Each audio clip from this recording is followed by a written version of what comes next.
Assalamualaikum warahmatullahi wabarakatuh. Bertemu kembali dengan Baby Mas dari SDN Unggulan. Hai anak-anak, bagaimana kabar hari? Semoga sehat walafiat. Nah, sebelum pelajaran dimulai, marilah kita awali dengan doa mulai, berdoa selesai.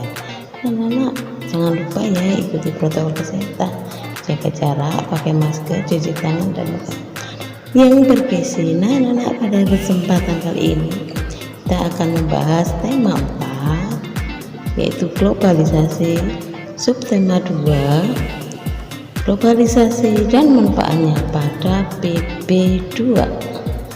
Nah, pada pelajaran yang lalu kita telah membahas poster. Nah, kali ini kita akan membahas atau apresiasi poster. Apa sih sebenarnya poster itu? Ada yang tahu? Poster adalah sarana untuk menyampaikan pesan melalui bahasa yang jelas, singkat, dan mudah dipahami, dan dilengkapi dengan gambar atau foto dekorasi grafis sebagai ilustrasi dari perlengkapan penjelasan pesan. Nah, poster ini sering digunakan untuk mempromosikan kegiatan atau film atau musik, atau menjual barang atau layanan kesehatan dan lain-lain. Konsep membuat poster pada dasarnya adalah menciptakan karya seni yang memuat komposisi huruf dan gambar. Maka dari itu salah satu yang harus diperhatikan adalah keselarasan huruf, kesatuan huruf dalam gambar yang disusun. Jadi harus memperhatikan itu semua. Nah, kalau kriteria poster yang baik itu tidak ditentukan jenisnya, tetapi setidaknya memenuhi kriteria sebagai berikut. 1. Tulisan harus jelas dan terbaca. Kejelasan yang tertulis dalam poster sangat penting karena sasaran utama penyampaian pesan dalam sebuah poster adalah tulisan dan gambar. Tulisan yang jelas, mudah diingat dan dimengerti akan membuat pesan yang hendak kita sampaikan dapat sampai dengan baik. Kalimat dalam poster harus singkat, jelas, dan padat. Yang kedua, kombinasi gambar dan tulisan tidak berlebihan. Biasanya sebuah poster akan lebih baik jika dikombinasikan dengan gambar yang menarik. Namun, jika gambar dan tulisan tersebut terlalu berlebihan, hasilnya justru kurang baik. Sebagai contoh, misalnya terlalu banyak gambar kombinasi warna dan peletakan tulisan tidak sesuai, dan poster tampak ruwet dan semrawut. Yang nomor 3, jangan egois. Hanya mengikuti selera pribadi kita karena kita membuat poster untuk umum. Maka posisikan diri kita sebagai pembaca, bukan pembuat. Kita perlu mempertimbangkan selera pembaca tentang apa yang mereka sukai. Yang keempat, kombinasi warna dengan tepat. Coba Anda bayangkan jika Anda melihat poster dengan background warna putih dengan gambar atau tulisan berwarna kelabu atau kuning pucat, apakah kira-kira tulisan atau gambar tersebut terlihat jelas? Nah, unsur-unsur poster. Yang pertama, judul. Judul poster harus singkat, padat, jelas, dan mencakup keseluruhan isi. Perhatikan ukuran huruf yang digunakan dalam poster. Jadi, ukuran huruf yang ada di dalam poster harus jelas. Misalnya, bisa dibaca sambil lalu atau sambil berjalan. Misalnya, judul poster harus dapat terbaca dalam jarak 2 meter. Kedua, informasi atau isi. Berisi penjelasan tentang judul poster. Isi poster dalam bentuk poin sehingga lebih efektif dan efisien. Ukuran huruf harus juga diperhatikan. Isi poster harus bisa dibaca atau terbaca dalam jarak 1 meter. Gambar. Gambar dalam membuat poster menjadi lebih menarik. Gambar juga memperjelas isi poster. Carilah atau buatlah gambar sesuai dengan judul poster. Nah, bagaimana caranya agar poster itu menarik? Nah, salah satunya yaitu 1. Harus unik. Isi poster yang tersaji dalam bentuk kata-kata yang menarik maupun ilustrasinya yang kreatif. Yang kedua, karakteristik. Ciri khas atau hal khusus yang dapat orang lain sekilas saat melihat karyamu, sepertinya suatu hal yang identik dengan dirimu atau yang terkesan. 3. Jelas dan tegas. Kesalahpahaman dapat mengakibatkan pesan tidak sejalan atau tidak sejalan dengan yang dikehendaki, sehingga menimbulkan makna yang ambigu, maksudnya makna yang lebih dari satu atau bermacam-macam maknanya. Yang keempat, simple. Simple itu mudah. Poster dibuat dengan sederhana. Poster mampu memaksa pembaca menangkap makna yang terdorong untuk mencari hal yang penting yang ada di dalam poster. Selain itu, hal-hal yang harus diperhatikan juga gunakan grid. Apa maksudnya?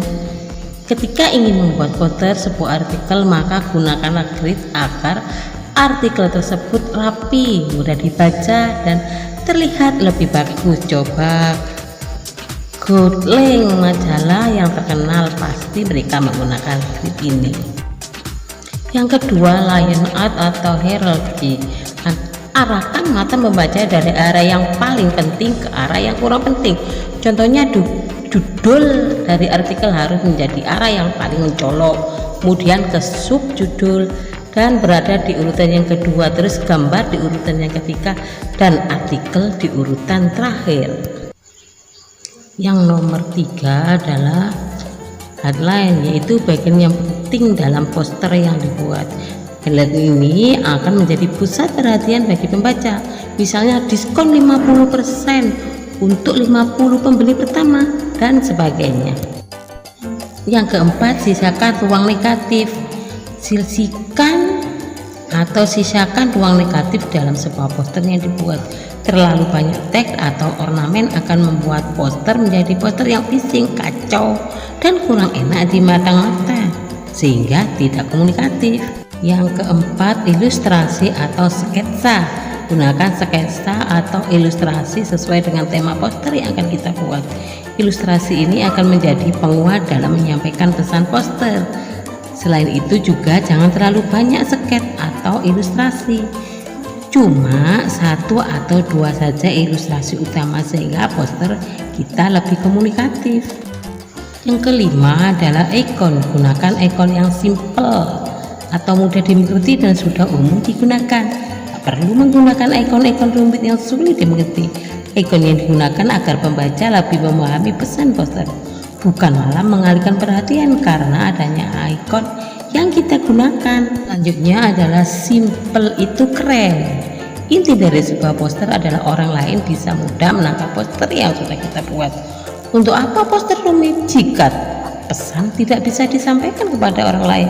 Cukup buat poster yang simple, menarik, maka orang lain pun akan banyak yang suka.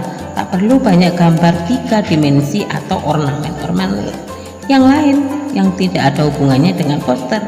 Jadi yang kita buat sesuai dengan judul poster atau tema poster. Selanjutnya, font. Font yang digunakan mudah dibaca oleh pembaca. Pemilihan font yang sesuai dengan karakter sehingga cocok dengan topik yang akan dikomunikasikan. Guna font yang tegas, serius untuk digunakan dalam poster-poster formal. Bagi poster anak-anak pun harus menggunakan font yang menyenangkan, energik, dan sebagainya. Gunakan ukuran font yang sangat besar untuk judul, ukuran sedang untuk subjudul. Ukuran font yang digunakan untuk artikel harus jauh lebih kecil. Ukuran yang biasa digunakan adalah 9 sampai 10 poin. Selanjutnya, warna dalam suatu poster. Jangan terlalu banyak menggunakan warna. Jika untuk backlight cukup menggunakan maksimal 5 warna saja. Salah satunya kita gunakan adalah komunikasi warna skema berwarna color wave. Salah satu hal lagi yang perlu diperhatikan adalah penempatan estetika warna dalam poster yang dibuat. Jangan merasa idealis terlalu semuanya menggunakan warna tanpa melihat bagaimana warna itu ditangkap oleh mata kita. Apabila Jika poster tersebut dipublikasikan atau ditempel di tempat umum, tentu kita harus tahu teori dasarnya untuk mengeksplorasi lebih lanjut tergantung dari masing-masing desain yang kita lakukan. Tujuan utama poster yaitu memberikan informasi yang disampaikan tadi berupa apapun, kadang bisa berupa ajakan, himbauan, pemberitahuan, perkenalan, bahkan rayuan supaya membeli produk. Itu semua adalah tujuan dari poster. Jenis-jenis poster berdasarkan tujuannya. 1. Poster komersial atau poster niaga. Poster ini untuk mempromosikan barang atau jasa. Yang kedua adalah poster kampanye untuk mengambil simpati masyarakat terhadap suatu isu atau tokoh atau lembaga politik. Yang ketiga, poster propaganda, poster yang berusaha menggiring opini publik. Yang keempat, poster film untuk mempromosikan film. Yang kelima, poster komik, promosi sebuah komik. Yang keenam, poster afirmasi untuk memotivasi pembaca. Yang ketujuh, poster wanted atau pencarian untuk mencari orang hilang. Yang delapan, poster disguise, yaitu mencari perhatian publik, biasanya menggunakan untuk merekrut calon bintang atau idol. Nomor 4, poster riset untuk mempromosikan atau merekrut kebutuhan riset penelitian. Yang 10, poster kelas digunakan untuk memberikan motivasi pendidikan, inspirasi di lingkungan pendidikan atau sekolah. Langkah-langkah membuat poster. Nah, untuk membuat poster perhatikan langkah-langkah berikut ini. 1. Menentukan tujuan dan topik yang akan kita buat. Nomor 2, menetapkan amanat atau pesan yang akan disampaikan kepada pembaca dalam poster. 3. Merangkai kalimat atau kata atau slogan yang menarik, singkat, jelas, mudah dipahami oleh orang, mudah diingat. 4. Menggunakan kalimat bahasa yang mengajak atau persuasi sehingga memiliki daya sugesti dan bujukan yang bisa mempengaruhi setiap pembaca.